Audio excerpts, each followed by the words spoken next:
Hi, I'm Heather, also known as Heathwitch. Welcome back to my channel. If you're new here, I'm a practicing witch who likes to review witchcraft related goodies such as tarot, oracle decks, subscription boxes, books and the like. Today we're going to be looking at the Wisdom of the Cailleach Oracle cards by Jane Brideson. I was lucky enough to get in the first batch of these cards that Jane has printed and they arrived this week, so let's take a look.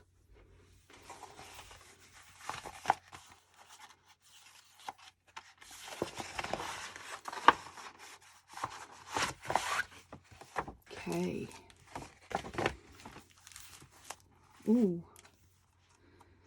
The Wisdom of the Cailleach, an oracle and journey with the old women of Ireland. Fantastic. Now, I've been on the waiting list for this for about a year, so it's nice to actually finally have it in my hands. First edition, first printing 2020. Created and produced in Ireland. Now, Jane is a fantastic artist. We'll take a proper look at the book in a little while. And she has painted all of these artworks herself. Nice packet. Bag. And they're in plastic.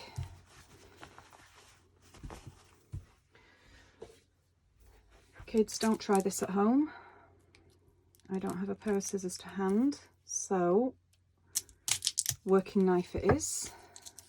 Do not try this at home. I really don't like shrink wrapped plastic, but I understand why a lot of card creators use it.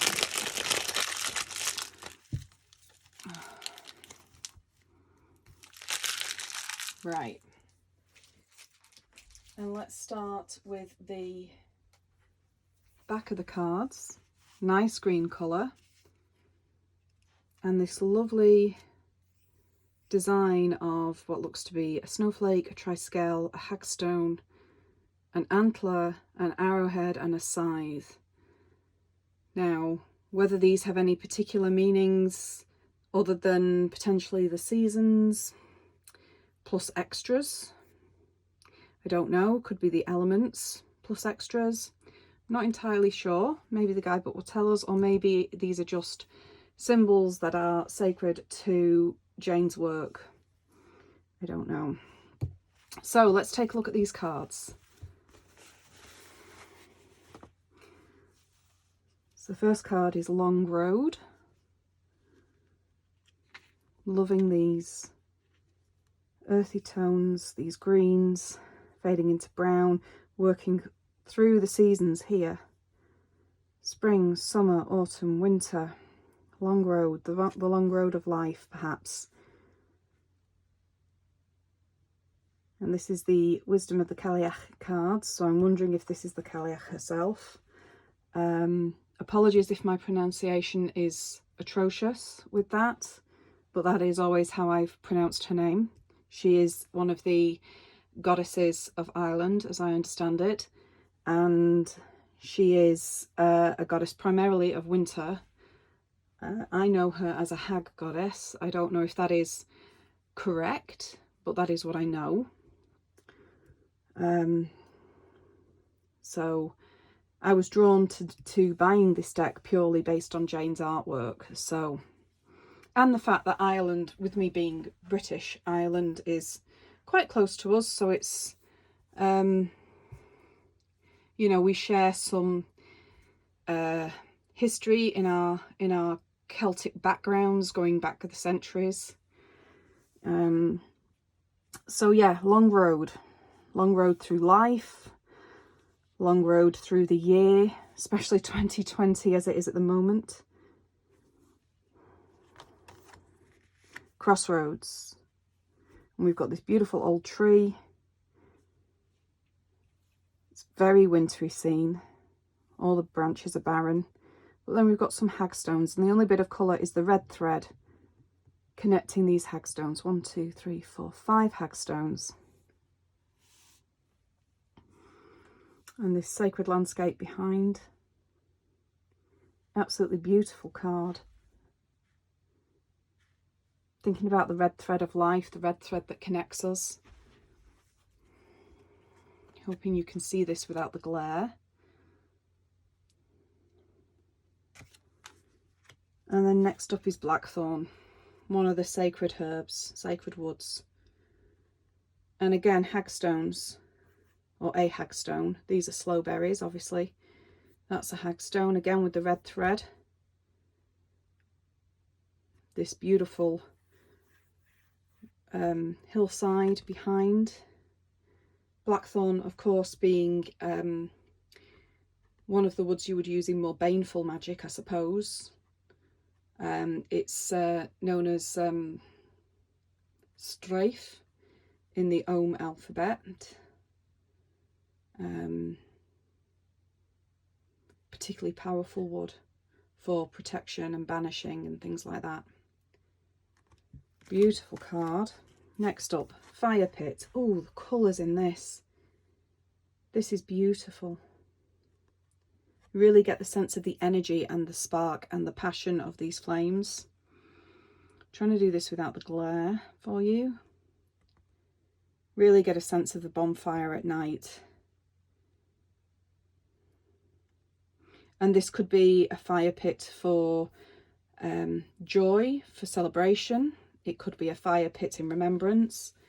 It could be a fire pit as a beacon, a warning sign, a memorial sign, in honouring, in reverence. And it could also be fire scrying. It'd be interesting to see what the book says about these cards. Here we go, Moon. Here's the Cailleach herself. As I said, a hag goddess, crone goddess in all her glory. The elder woman. This beautiful full moon above her, and the way that her cloak is made up of the night sky with all its stars. And this spiral in the middle of her chest, over her heart centre. Brilliant. Absolutely gorgeous card. This could be a hillside, could it? It could also be the power of the woman, looking at where it is in relation to her body. Lone Thorn. Oh wow, I really love the more wintry aspects of these cards. Very, very powerful. I was wondering if it was going to be similar to Carolyn Hillier's Weaver's Oracle, which I also own. I haven't used that much of, but I also own it. But these are very, very different. And again, that's an amazing hand-painted deck. I might do a video on that if people want me to. Let me know in the comments. Lone Thorn. This winter landscape again, these bare branches, and this woman of the thorn herself, and she's wearing a hagstone around her neck. I don't know if you can see that just there. Close up of my grotty fingers. Just there. She's got this hagstone around her neck. Amazing. Next card is First Snow. How beautiful is this? And we've got the sacred landscape of Ireland here in all its greenery. And then the Cailleach comes, and here she's got all the winter snow and the winter berries. She's bringing them with her inside her cloak.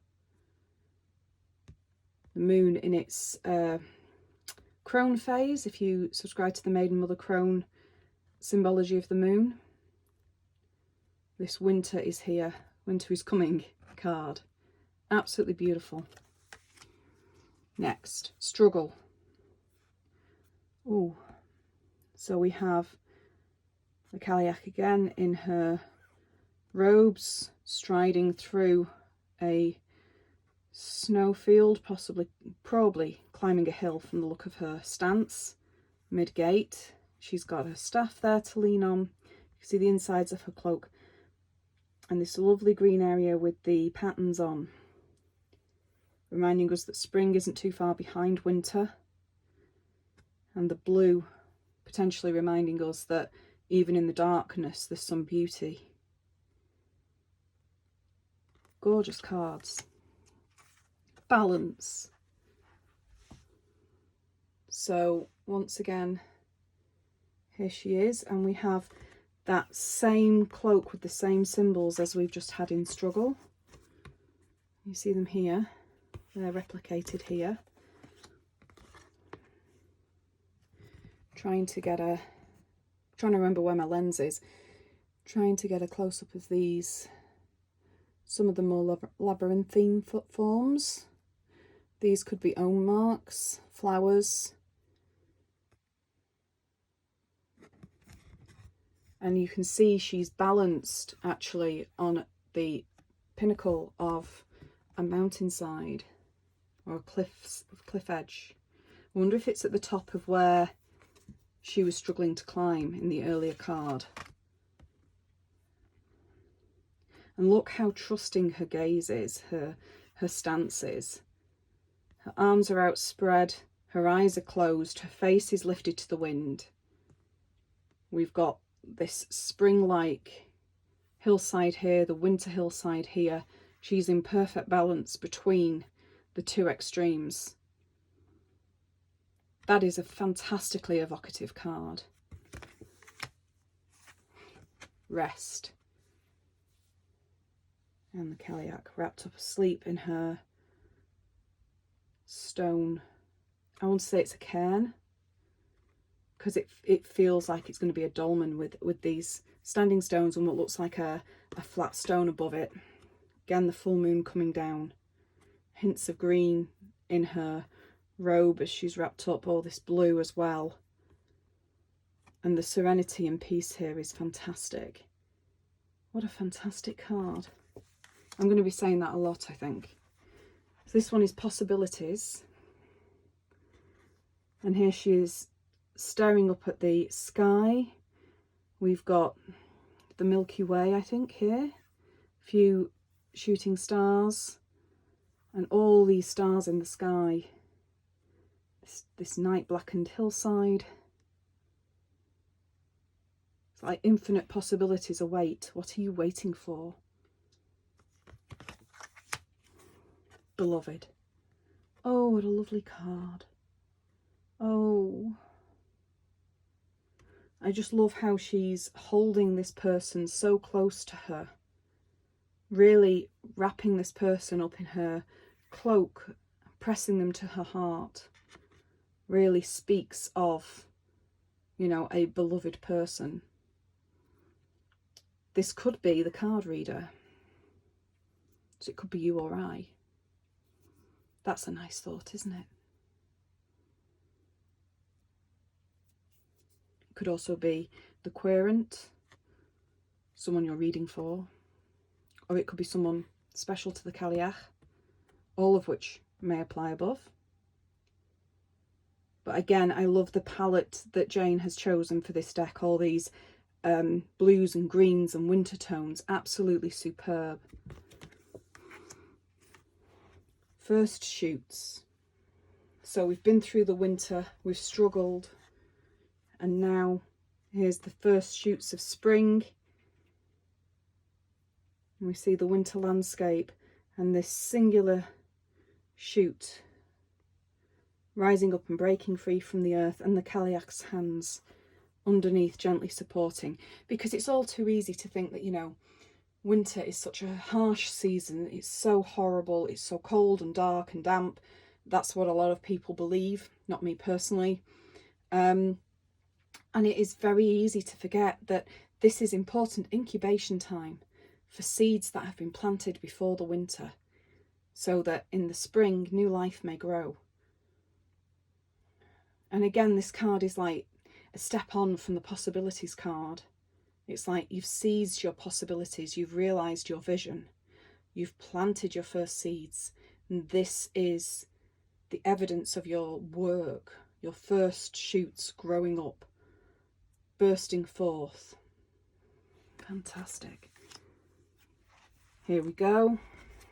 This is the dolmen that I was talking about. I'm hoping that's the right term. I'm pretty sure it is. Earlier in the rest card, when I said we had standing stones capped by a flat stone, this is exactly what I'm talking about. Lowering Sky, this card is called. It's very ominous. Singular raven. All these trees bent in the wind. You can see the harshness of the rain coming down. These dark grey storm clouds. But if you look, the space underneath the dolmen provides sanctuary. So even though this may look like a very wild and bitter and unforgiving landscape, there is sanctuary here, there's space here. And even a doorway to the other world, because if we take the raven as the messenger, the guide to the other world, then, you know, entering into the dolmen could be a way of entering into the other world, metaphorically or literally speaking, depending on what you believe. Then we have sun. So we had moon earlier, now we have sun. And if we look, that spiral in her chest that we had earlier is now a bright sunshine, bright sun symbol, rays exploding outwards, her arms raised in glory, in ecstasy, in joy, the smile on her face, the way her robes are evocative of the spring, of new growth, this hillside, coming down, the power of the earth rising up into her body, giving her energy. Again, we could talk about the power of the woman here based on where that's sitting on her body. You know, the power to create going on here. The sun rays coming down. Absolutely beautiful, very bright counterpoint to the moon card especially, but also the rest of the deck that we've seen so far. And here's another bright counterpoint, greening. And here we have a hare, all these beautiful flowers. I want to say they're cowslips, I'm not sure. We have the farrowed fields here. Can't speak. The path down from the ancient hills. I'm wondering if the hills are something like the Hill of Tara. One of the sacred hills in Ireland, but I'm not sure. The Fairy Hill. And we have the sun rays coming up just here, just behind the hill, very faintly. And the hare, of course, being a symbol of the goddess, being a symbol of the spring. Beautiful. Beautiful.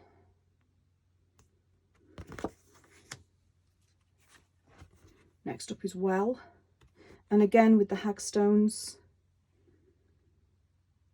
Are these, I was going to say thistles, but they're not. They're, brain escapes me for a second. I can't remember what they are. I know them, but I can't remember what they are. But here we have a sacred well amongst some rocks. This could be on a shoreline somewhere, or it could be in the rocky hillsides. Waters collected or waters springing up from the earth, and we have a traveller, maybe the Cailleach herself, maybe not, peering in from above, staff in one hand, waiting to see what may be revealed in the waters of the well. Then we have first fruits. This is a very beautiful card. Again, lots of pops of colour with this one. We're really getting a sense of, you know, the first fruits of the season. These rose hips, these blackberries, blackcurrants, rowan berries, etc. And the Cailleach holding them outwards. And if we remember from the first shoots card, we had the Cailleach's hands cupping that first shoot as it came up into the earth. Now here she is cupping the first fruits, very much a goddess of the earth. You know, her hands, her presence is in everything. Absolutely fantastic. Okay, now we have tribe. And we have these three older people sitting around the fire, again wearing hagstones.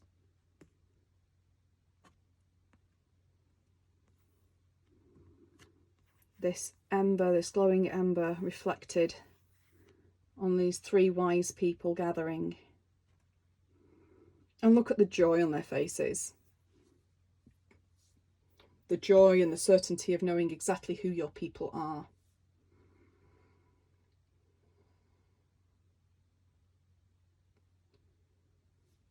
My only quibble is the word tribe. I wonder how appropriate that is, because there's a lot of things about cultural appropriation in this day and age, and I don't know if tribe is one of those words that people are seeking to reclaim, and I don't know how relevant it is to the ancient ways of Ireland. It might be completely relevant, but that would be me speaking out of place, because I don't know the first thing about the etymology of this word in particular. So a little bit dubious on that, and that's probably my thinking and my poor research behind that word. So that's something for me to go off and look up in more depth, because I'm always up for more research, as we know. But on the whole, fantastic card, absolutely beautiful, and yeah, very evocative of the term anyway. So yes, beautiful, beautiful card. Setting sun. And here we have this sun image again, with the lights coming out of it, the rays coming out of it, this beautiful hill, and the hair in the clouds leaping forth as the sun sets, and we can see the night drawing in, these fiery colours in the sky. Absolutely beautiful. And me being me, this reminds me a little bit of Watership Down, which I know was about rabbits, not about hares, but they're still the same family of animals. It does remind me of El Herrera, the Lord of Rabbits, a little bit, but beautiful. Okay, now we have Mound.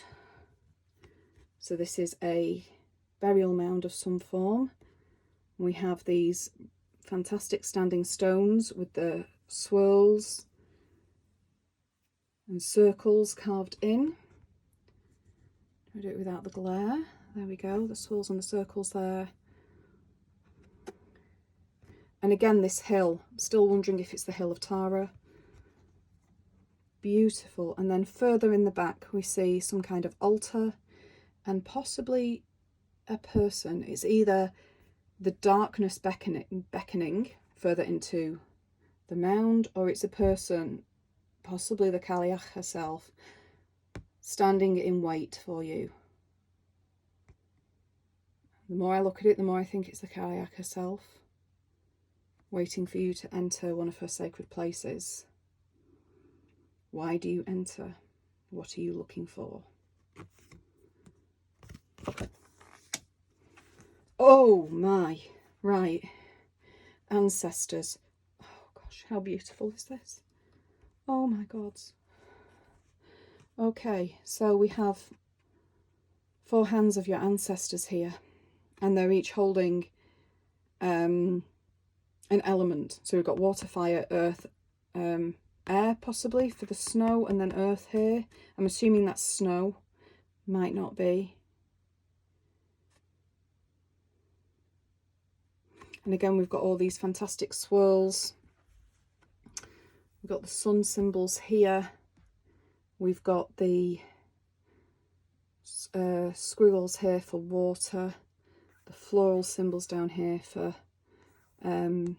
earth. And the symbols here for air, the swirls and spirals. That's the word I was looking for, spirals. This is such a beautiful card. God, I love it so much. And to remember that our ancestors are always there with us. Just got to call on our healthy ones to help us. Our healthy and wise ancestors.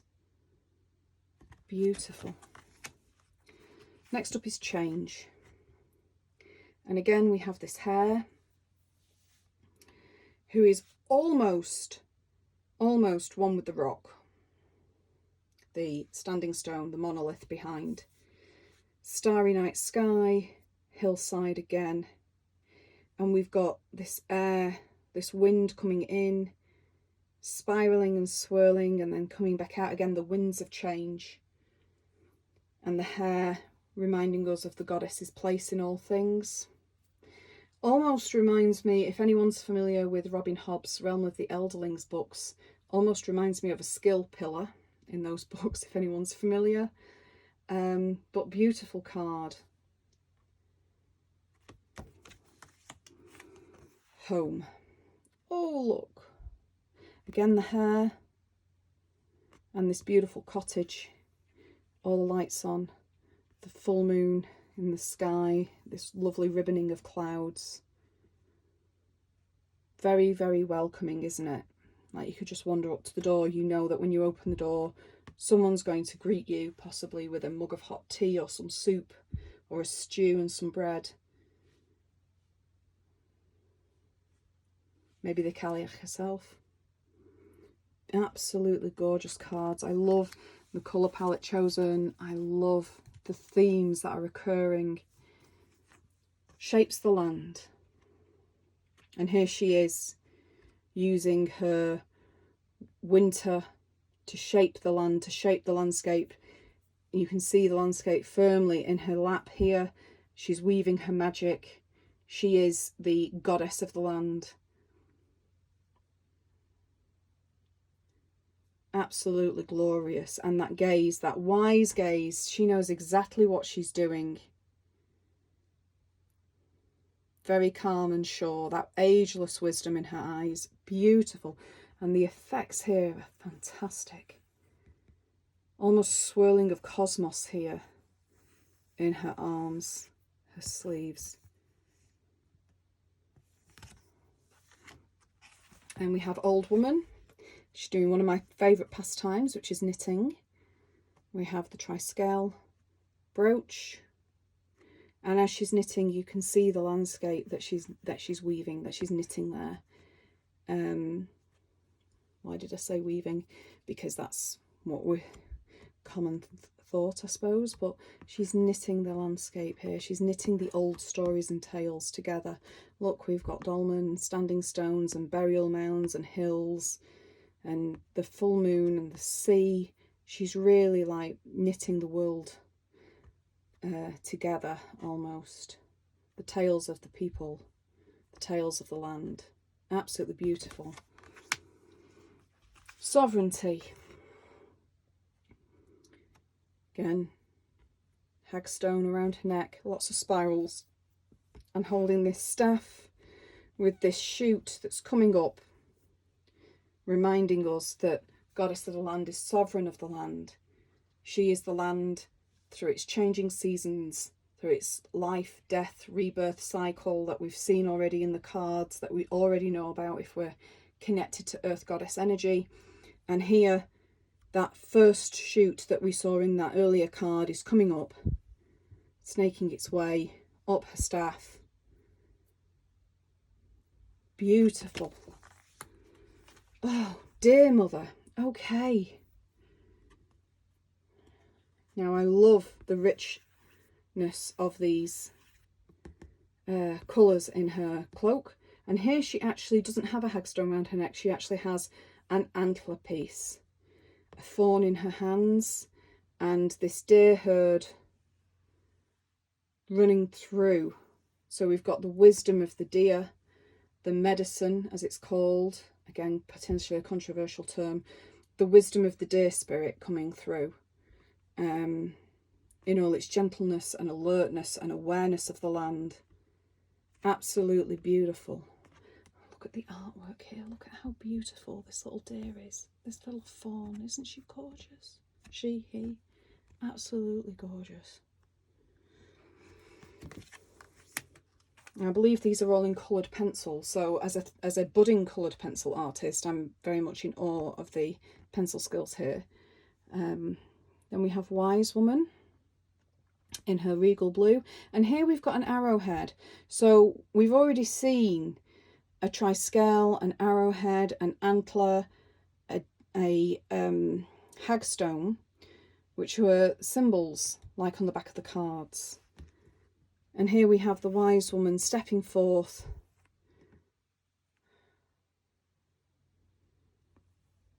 I wonder if this is connected to the cauldron of knowledge in Irish law. But here we have the wise woman stepping forward with a bowl full of water of some form. It could be a scrying bowl, it could be a potion or a liquid. And all these mysteries streaming out in the smoke. Now we have Harvest Hag, and look, she's got a scythe. She's got a hair.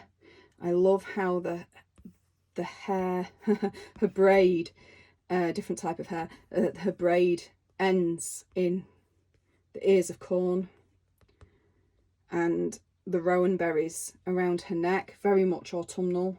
This lovely plaid here, absolutely fantastic. And again, this gaze that knows exactly what she's doing. So sure, so certain. Beautiful.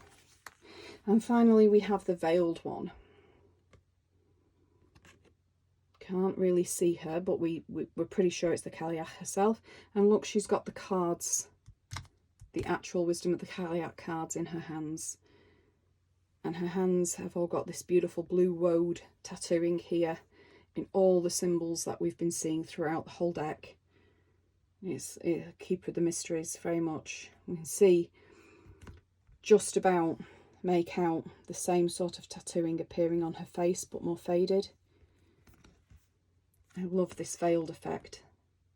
Absolutely fantastic deck. Beautiful. Right, so it's a bit bigger than your average tarot deck. I don't actually have, amazingly, don't actually have one immediately to hand. Isn't that astounding? So hang on.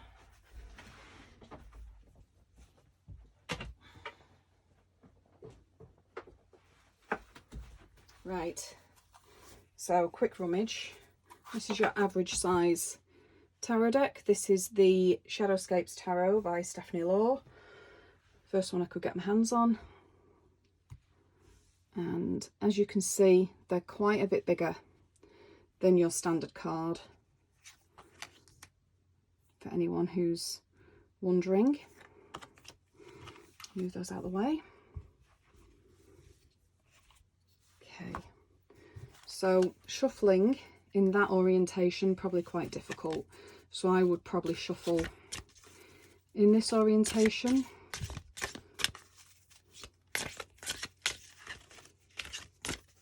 Which I'm doing a bit of a hash job at.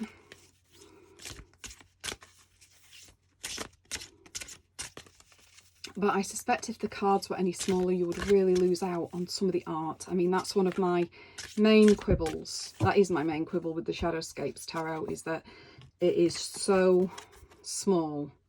You really lose the effect of Stephanie's fantastic art. You miss a lot of the detail, which is a shame.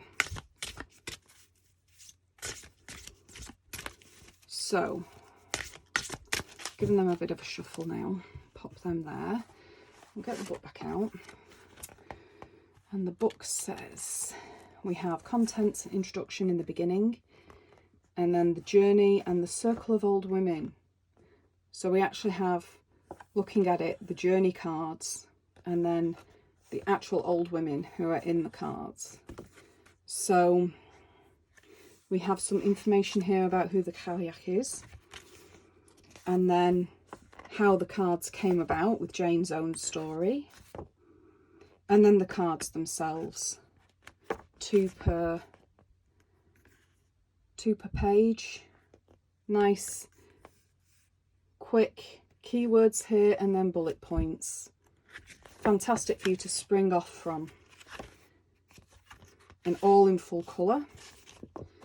Introductory to the Cailleach of Old, the circle of old women here.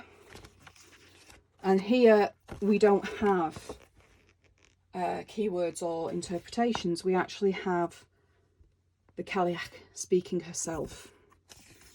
And look, we've got a snowflake, a triskel, a hagstone, an antler, an arrowhead and a scythe, just like the symbols on the back of the cards.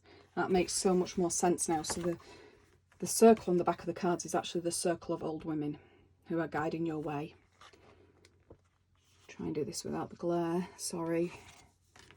Don't know how glary this has been. I wasn't really... There we go. Absolutely fantastic. So, working with the cards, you can journey through them, stepping into the cards themselves.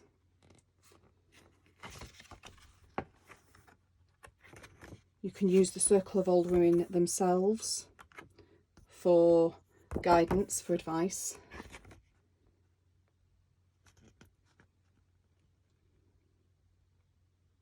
So one thing you could do here is actually, this is more a meditation type of journey, but one thing you could do, I suspect, is if you wanted to, is just shuffle the 6 women themselves and then lay them out face down in a circle and then be guided to whichever one and see what her wisdom is.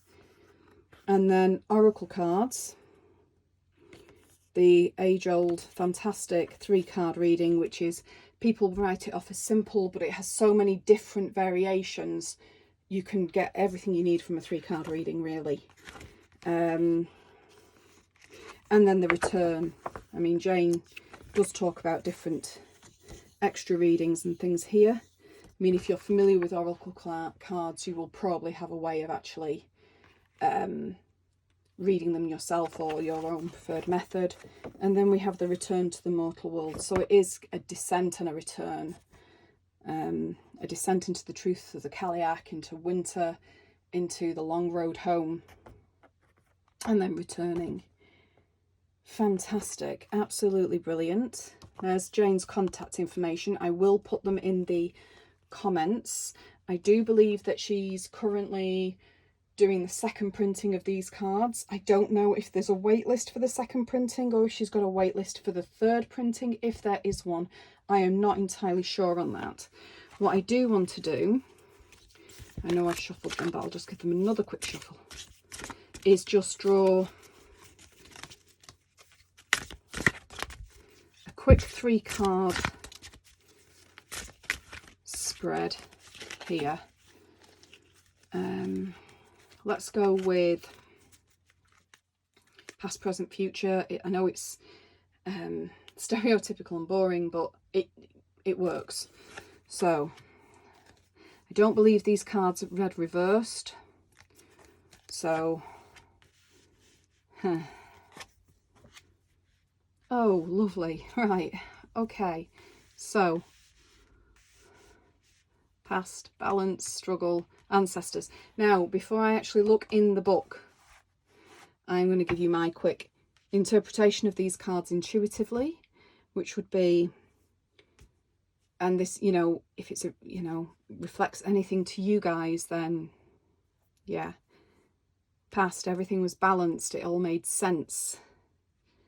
Everything felt in equilibrium with everything else. It might have been a tenuous balance, but it was a balance. Middle card, struggle. Present. What better card to sum up 2020, really, than the struggle card? We're all struggling in a way.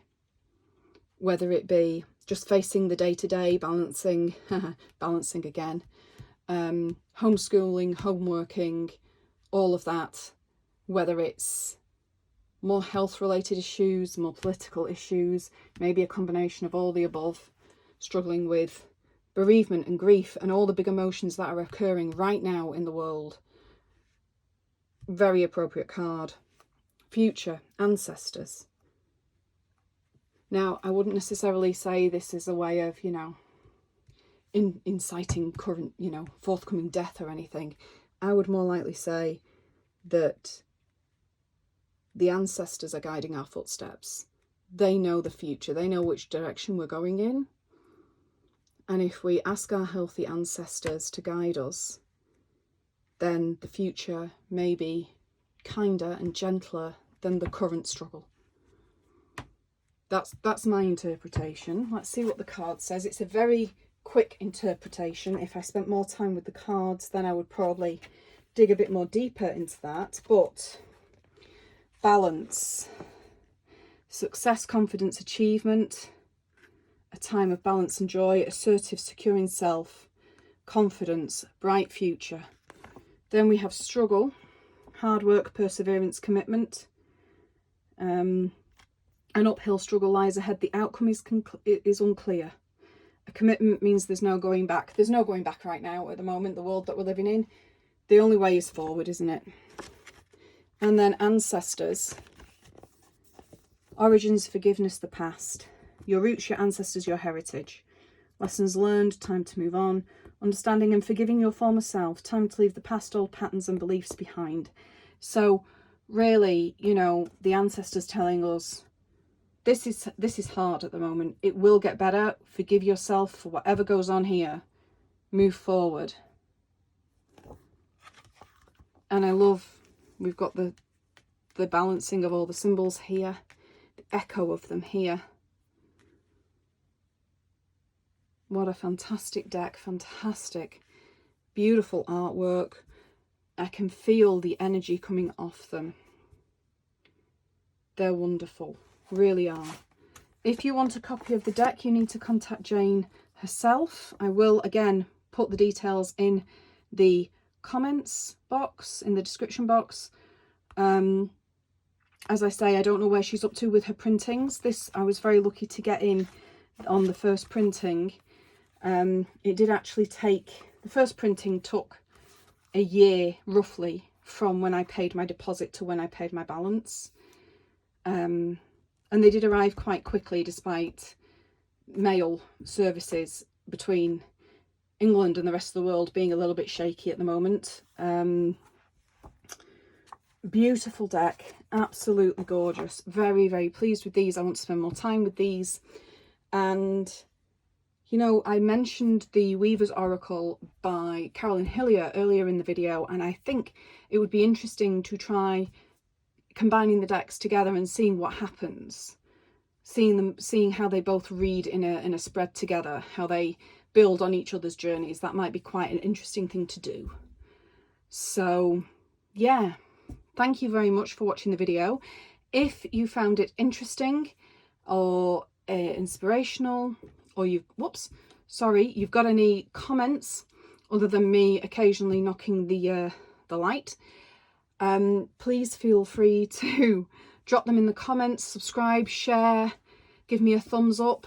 I'm really hoping to build this channel this year, so please do let your friends know. I've got other unboxings coming, and I'm mapping out some videos where I'll be in front of the camera talking about some of my favourite witchy subjects and some of my favourite witchy pet peeves.